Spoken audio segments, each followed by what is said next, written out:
Hello everyone, it's Command Block Kid here, and today I'll be showing you guys how to create a password protected door in Minecraft 1.16 Java Edition without any commands. Let's get started.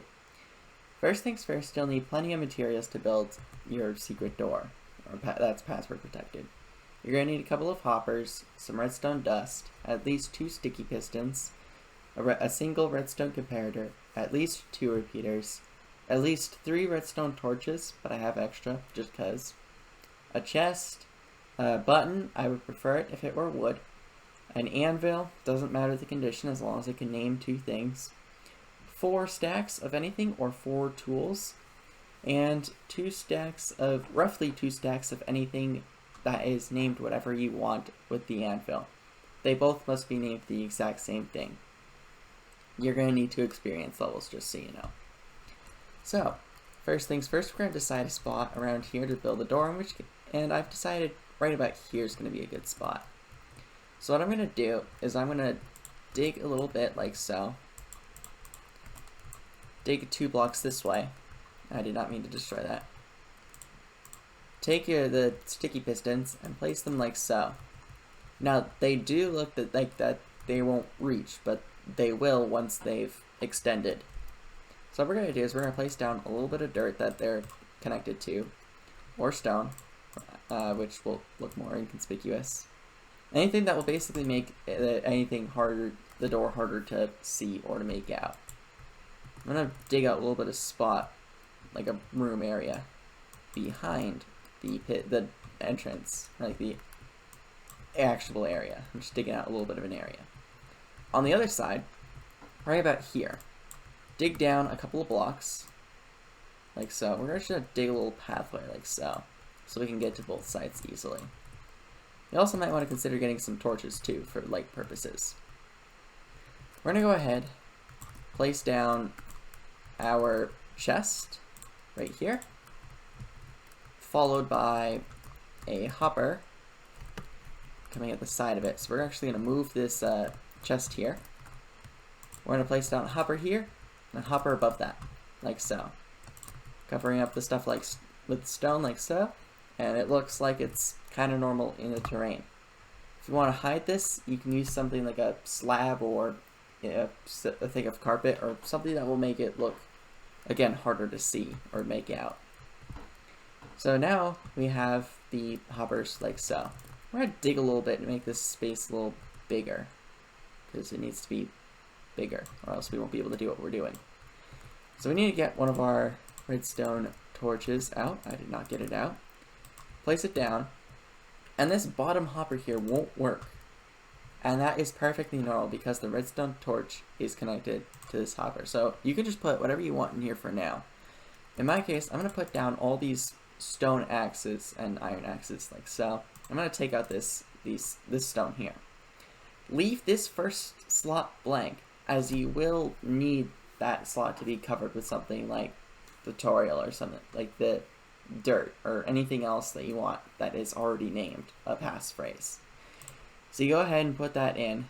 Actually, just right click. You just want to have 63 of the tutorial stuff right here. You'll see why in a minute why you don't want the full stack. Now we're going to go ahead, have like a comparator right here, like so, and as you can see, it should light up. If it doesn't, you're not connected to the hopper, or the hopper doesn't have any items in it.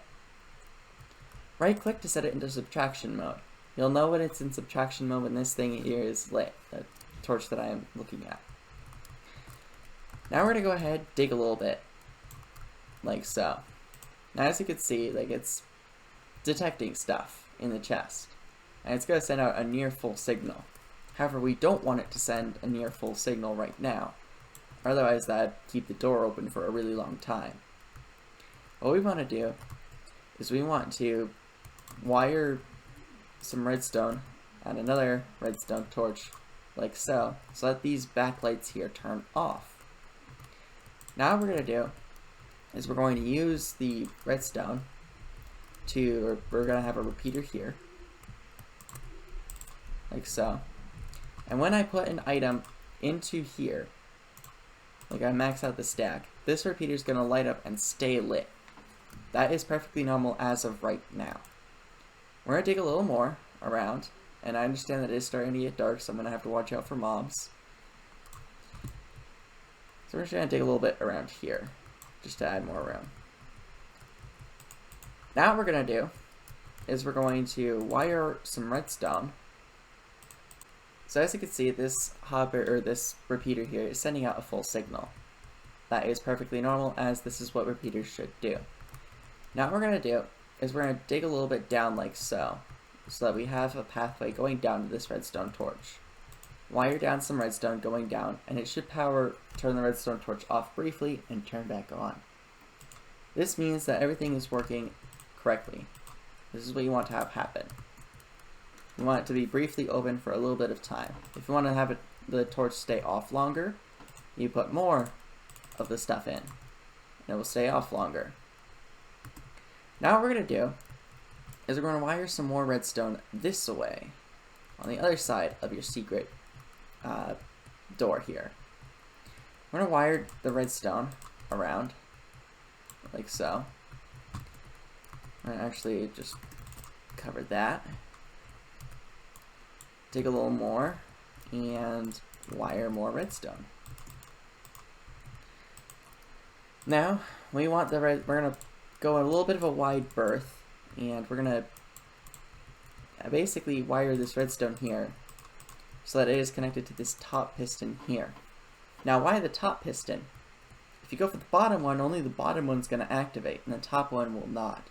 But if you go right here, like in this perfect middle area, this block here, or this redstone here, will power the block, which both of these will, or the block will power this piston here, and this redstone here will power this piston here.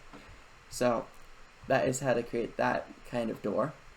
Now this looks to be a bit too long, as in like it will not reach the actual like destination if we try to if we give it a shot. We're just going to disconnect this for the time being, and we're just going to put one of these tutorial things in here just to see if it can reach. And as you can see, it does not reach right around here, which means we need another repeater.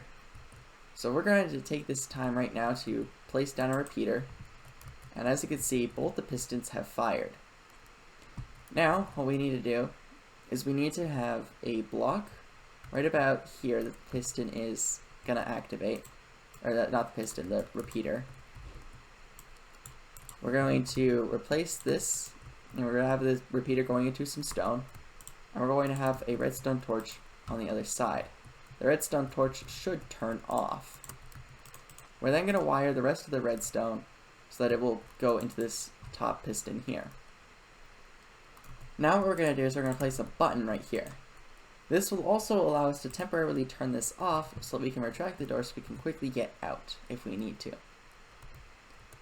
Now, what we're going to do is we're just going to put this back, and the pistons have now fully extended again. Now the pistons should be extended like so when nothing is happening. If you push this button here, they should close or open and close the door like so. Now what we're going to do is, I'm just going to make sure there's no mobs nearby, is that we're going to go ahead and mostly cover this all up, because we're pretty much done here. We have our items here necessary. We have the tutorial dirt like so. Everything is all set. We just need to cover everything up. So that's what we're going to do now. And you want to make sure you're not, preferably you would not be doing this at night, but for the sake of this tutorial, I am. We're just going to cover everything around this layer here, like so, with stone. And now, we're going to try using the door like it normally was supposed to be used for. So we place down the tutorial dirt, and we go through like so. Now obviously I fell through the floor because we haven't installed the floor yet, but that's okay. Now if we wanted to leave, what we would do is we would just press this button and we quickly exit, just like that. And that is how you make a password protected door. I hope you all enjoyed this tutorial here. If you did, please consider subscribing to my YouTube channel and dropping a like. And other than that, I hope you have a great rest of your day. Thank you so much for watching, and I'll see you later. Bye!